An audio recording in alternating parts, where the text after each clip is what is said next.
पाकिस्तान के सभी पासपोर्ट पर एक लाइन लिखी होती है कि ये पासपोर्ट इजराइल को छोड़कर दुनिया के सभी देशों के लिए मान्य है। इजरायली एयरफोर्स की अगर मैं बात करूं तो इजरायली वायुसेना के बेड़े में 250 यानी करीब 250 F-16 फाइटर प्लेन है, जो किसी भी दुश्मन देश को नस्तनाबूद करने के लिए नमस्कार दोस्तों, मैं सक्सेना डिगआउट पर आज आपके साथ फिर से एक नई कहानी को लेकर हाजिर। आज तारीख 5 जुलाई। माफ़ी चाहूँगा, काफ़ी दिन से वीडियो बना नहीं पा रहा था। उसके पीछे वजह ये थी कि मैं किसी काम को लेकर थोड़ा सा बिजी था। अब जैसे मुझे टाइम लगा तो मैंने सोचा कि क्यों ना वीडियो बनाई जाए, आपको कुछ कहानी सुनाई जाए। खैर, कहानी कहना तो गलत होगा, क्योंकि आज हम जो बात करेंगे वो एक ऐसे देश के बारे में बात करेंगे, एक ऐसी कंट्री के बारे में बात करेंगे, अगर मैं कहूँ तो शायद मैं गलत नहीं होऊंगा, कि वो दुनिया की सबसे ताकतवर कंट्री है, सबसे ताकतवर देश दुनिया का वो माना जाता है। अंदाज़ा लगाएं मैं किसके बारे में बात कर रहा हूँ, सोचिए, मैं बताता हूँ। आज हम बात करेंगे इजराइल के बारे में। आप में से बहुत सारे लोग शायद इजराइल के बारे में जानते होंगे, तमाम फैक्ट्स भी आप जानते होंगे, लेकिन आप में से बहुत से लोग ऐसे भी होंगे जो शायद इजराइल का नाम पहली बार सुन रहे हैं, या फिर वो इजराइल के बारे में या इजराइल के बारे में फैक्ट्स जो हैं वो शायद वो नहीं जानते। तो आज इस वीडियो में हम बात करेंगे इजराइल के बारे में। इजराइल दुनिया का सबसे ताकतवर देश कैसे, दुनिया की सबसे ताकतवर कंट्री कैसे, तो तमाम सारी बातें आज हम इस वीडियो में जानने की कोशिश करेंगे। तो वीडियो को शुरू से लेकर अंत तक पूरा देखिए, बिना स्किप किए। आइए बात करते हैं। जैसा कि मैंने बताया, आज हम बात करेंगे इजराइल के बारे में। इजराइल का जो इतिहास है वो ज़्यादा पुराना नहीं, करीब 67 साल पुराना इतिहास है। और जिस जगह से उठकर इजराइल ने और जो ग्रोथ करके इजराइल आज जिस मुकाम पर है वो वाकई में काबिल तारीफ़ है। और ऐसा क्यों, तो सुनिए। इजराइल का जब आप बॉर्डर स्ट्रक्चर देखेंगे तो आप पाएंगे कि इजराइल के चारों तरफ मुस्लिम कंट्रीज़ हैं, यानी कि इजराइल का जो बॉर्डर है वो चारों तरफ उसके मुस्लिम कंट्रीज़ के बॉर्डर से अटैच है। और वो सारी की सारी कंट्री इजराइल की दुश्मन है। अब आप अंदाज़ा लगा सकते हैं कि अगर मान लो मैं यहाँ पे बैठा और मेरे चारों तरफ दुश्मन है, तो फिर मैं उनके बीच में कैसे सर्वाइव करूँगा हमेशा के लिए। वो कभी भी मुझ पर अटैक कर सकते हैं, मिलकर अटैक कर सकते हैं। किस तरह से मुझे देखते होंगे, किस नज़र से देखते होंगे, ख़त्म करने की नज़रों से हमेशा मुझे देखते होंगे। तो उस जगह के बीच में इजराइल 67 साल से सर्वाइव कर रहा है। और जिस जगह से उठ के, जैसा कि मैंने बताया, और जिस मुकाम पर आज वो है वो काबिल तारीफ़ है। और इसके पीछे शायद वजह ये थी कि इसको पता था कि अगर हम अपने सिस्टम में सुधार नहीं करेंगे तो फिर कोई भी पड़ोसी जो मुल्क हैं वो हमें यहाँ पर टिकने नहीं देंगे। तो इजराइल के इतिहास की अगर बात करूँ तो करीब 67 साल पुराना इतिहास है। इजराइल एक यहूदी कंट्री है, यहूदियों का देश है। इजराइल में हिब्रू भाषा बोली जाती है। सबसे पहले बात करते हैं इजरायली एयरफोर्स के बारे में, इजरायली वायुसेना के बारे में। तो इजरायली वायुसेना के बारे में ये कहा जाता है कि वो दुनिया के सबसे ताकतवर वायुसेनाओं में आती है, करीब करीब चौथे नंबर पर। इजराइल की जो वायुसेना है, इतिहास पर अगर नज़र डालें तो वो सबसे तेज़ निर्णय डिसीजन लेने के लिए जानी जाती है। इजरायली वायुसेना के बेड़े में 250 यानी 250 F-16 फाइटर प्लेन हैं, जो किसी भी दुश्मन को पल भर में नस्तनाबूद करने की क्षमता रखते हैं। इजरायली एयरफोर्स का जो प्रशिक्षण होता है, जो ट्रेनिंग होती है, वो काफ़ी उच्च उसमें मापदंड अपनाए जाते हैं। और यही वजह है कि इजरायली जो सेना है वो चाहे युद्ध के हालात हो, चाहे वैश्विक संकट की कोई घड़ी हो, वो हमेशा युद्ध के लिए तैयार रहती है। एक तो वजह है ये कि इजराइल का जो डिफेंस सिस्टम है वो काफ़ी ताकतवर है, काफ़ी पावरफुल है, काफ़ी ग्रोथ है उसके अंदर। दूसरा, मोसाद आप में से शायद बहुत से लोगों ने नाम सुन रखा होगा। मोसाद इजराइल की खुफिया इंटेलिजेंस एजेंसी है। और सारा खेल अगर मैं कहूँ तो इसी का है। जैसे हमारे हिंदुस्तान की जैसे रॉ हो गई, RAW research and analysis wing, उसी तरह से इजराइल की हो गई मोसाद। मोसाद यानी institute for intelligence and special operation, Israel की एक नेशनल इंटेलिजेंस एजेंसी है, खुफिया एजेंसी है। और मोसाद का मतलब होता है मौत। तो आप नाम से समझ गए होंगे कितनी खतरनाक एजेंसी है। मोसाद का मतलब होता है मौत, यानी एक बार जो मोसाद की निगाह में चढ़ गया उसका बच पाना मुश्किल ही नहीं बल्कि नामुमकिन है। मोसाद के जो खुखार एजेंट हैं वो दुश्मन को दुनिया के किसी भी कोने से निकालने का दमखम रखते हैं। यही वजह है कि इजराइल की इस खुफिया एजेंसी को दुनिया की सबसे खतरनाक खुफिया एजेंसी माना जाता है। मोसाद की पहुंच हर उस जगह तक है जहां इजराइल या उसके नागरिकों के खिलाफ कोई भी साजिश रची जा रही हो। मोसाद का इतिहास 63 साल पुराना है। मोसाद के अगर हेडक्वार्टर की बात करूं तो वो तेल अवीव शहर में है, यानी इजराइल का एक शहर है तेल अवीव, मोसाद का हेडक्वार्टर वहीं पर है। उसके अलावा इजराइल दुनिया में किसी भी जगह रहने वाले यहूदियों को अपने देश का नागरिक मानता है। यानी अगर कोई भी, क्योंकि जैसे मैंने बताया था आपको कि इजराइल एक यहूदी कंट्री है, और कोई भी यहूदी अगर वो किसी और देश में जाके रह रहा है तो इजराइल उसको अपना नागरिक मानता है।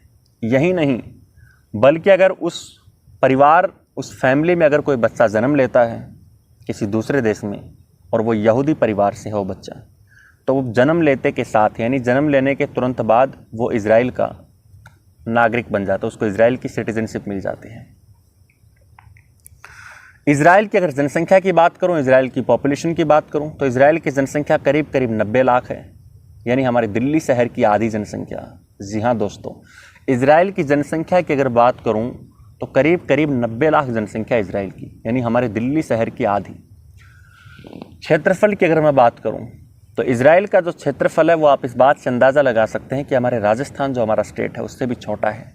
यानी अगर मैं 3 इजराइल को मिला दूं तो एक राजस्थान बनता है। अब आप इस बात से अंदाज़ा लगा सकते हैं कि इजराइल का क्षेत्रफल कितना छोटा है। मतलब एक तो वो छोटा देश क्षेत्रफल के हिसाब से, दूसरा पॉपुलेशन के हिसाब से छोटा, और ऊपर से उसके चारों तरफ दुश्मन कंट्रीज़ हैं उसकी।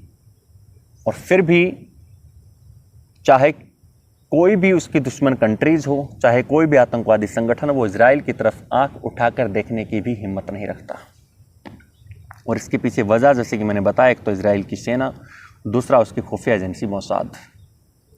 इजराइल में आप सुअर नहीं पाल सकते, ऐसा करने पर आपको जेल हो सकती है। दुनिया का सबसे पहला जो एंटीवायरस है वो 1979 में इजराइल में ही बना था। कृषि की अगर बात करूं, खाद्यान्न की बात करूं, खाने पीने की बात करूं, तो मैं आपको बता दूं इजराइल आत्मनिर्भर है। 90% खाने पीने की चीज़ें इजराइल खुद उगाता है फसलें, यानी कि वो कहीं से इंपोर्ट नहीं करता बल्कि खुद उगाता है और अपना खाता है, आत्मनिर्भर है। इजराइल में 90% जनसंख्या सौर ऊर्जा का इस्तेमाल करती है, जो पूरी दुनिया में सबसे ज़्यादा है। आपको जानकर हैरानी होगी कि इजराइल में किताबों की कुल 40 दुकानें हैं। क्योंकि इसके पीछे वजह यह है कि वहाँ के प्रत्येक नागरिक को जो किताबें हैं वो वहाँ की सरकार के द्वारा मुहैया करवाई जाती है। इसी वजह से इजराइल में किताबों की सिर्फ 40 दुकानें हैं। इजराइल दुनिया का एकमात्र ऐसा देश है जिसके क्षेत्र में 21वीं सदी से 20वीं सदी की तुलना में अधिक वृक्ष हैं, मतलब अधिक पेड़ थे। इजराइल दुनिया का एकमात्र ऐसा मुल्क है जहां महिलाओं को अनिवार्य रूप से सेना में सेवा देना अनिवार्य है। यानी कि इजराइल की जो महिलाएं हैं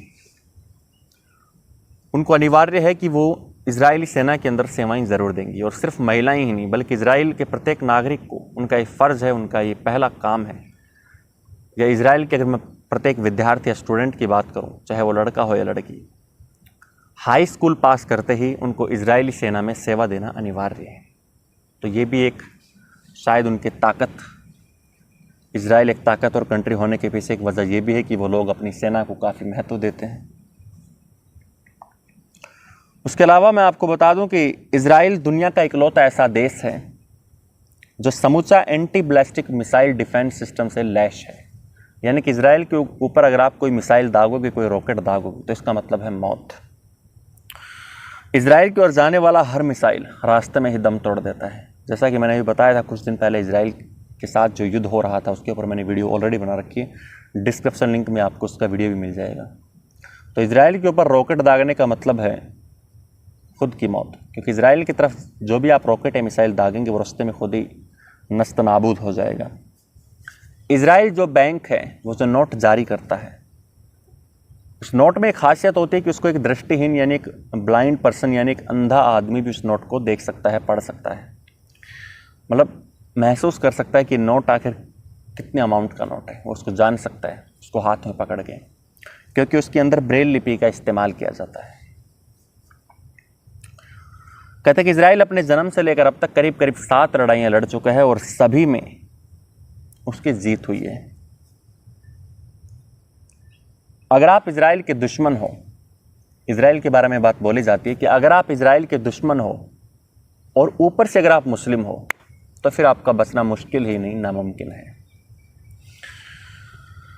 इजराइल कभी भी किसी देश या किसी भी संगठन को ये नहीं कहता कि आप हमारे ऊपर अटैक मत कीजिए, आप हमारे ऊपर हमला मत कीजिए, बल्कि इजराइल ये कहता है कि अगर आप हमारे एक नागरिक को मारेंगे तो हम आपके घर में घुसकर आपके 1000 नागरिकों को मारेंगे। कभी नहीं कहता कि आप हमारे ऊपर अटैक मत कीजिए या आप हमारे साथ लड़ाई मत कीजिए। इजराइल हमेशा एक ही बात बोलता है कि आप हमारे एक नागरिक को मारेंगे, हम बदले में आपके 1000 नागरिकों को मारेंगे। सीधा सा सिस्टम है। इजराइल कभी भी किसी आतंकवादी संगठन के खिलाफ कोई समझौता नहीं करता है। कभी भी किसी आतंकवादी संगठन के खिलाफ इजराइल समझौता नहीं करता है। जैसा कि मैंने बताया था कि जब फ़िलिस्तीनी आतंकवादियों ने 1972 में, जो फ़िलिस्तीनी आतंकवादी थे 1972 में, उन्होंने इजराइल के 12 खिलाड़ियों को मार दिया था। और जब इन 12 खिलाड़ियों को मारा तो इजराइल की उस वक्त जो प्रधानमंत्री थी श्रीमती गोल्डा मायर, उसने प्रत्येक खिलाड़ी के घर पर फ़ोन करके उसके पेरेंट्स को ये कहा था कि हम आपके बेटे की मौत का बदला लेंगे। उसके बाद उसने तुरंत अपने खुफिया इंटेलिजेंस एजेंसी मोसाद को यह आदेश दिया था कि इस हमले से जुड़े चाहे जो भी इंसान हो, जो भी लोग हों, चाहे वो दुनिया के किसी भी कोने में हो, उनको ढूंढो और मारो। उसके बाद इजराइल की जो खुफिया एजेंसी है मोसाद, उसने इस हमले से जुड़े हर इंसान को, हर आदमी को ढूंढ ढूंढ के मार दिया था। तो यह है इजराइल की ताकत, इजराइल की मोसाद जो खुफिया एजेंसी है उसकी ताकत, समझ लीजिए। 1952 में अमेरिका ने एल्बर्ट आइंस्टीन को इजराइल का राष्ट्रपति बनने की पेशकश की थी, लेकिन उस प्रस्ताव को एल्बर्ट आइंस्टीन ने ठुकरा दिया था, ये कह के कि वो राजनीति के लिए नहीं बने। और उसके पीछे वजह ये थी कि जो एल्बर्ट आइंस्टीन थे वो खुद एक यहूदी थे, और जैसा कि मैंने आपको बताया था कि इजराइल एक यहूदी देश है। आपको जानकर हैरानी होगी कि हर पाकिस्तानी पासपोर्ट पर एक बात लिखी होती है कि ये पासपोर्ट इजराइल को छोड़कर सभी देशों में मान्य है।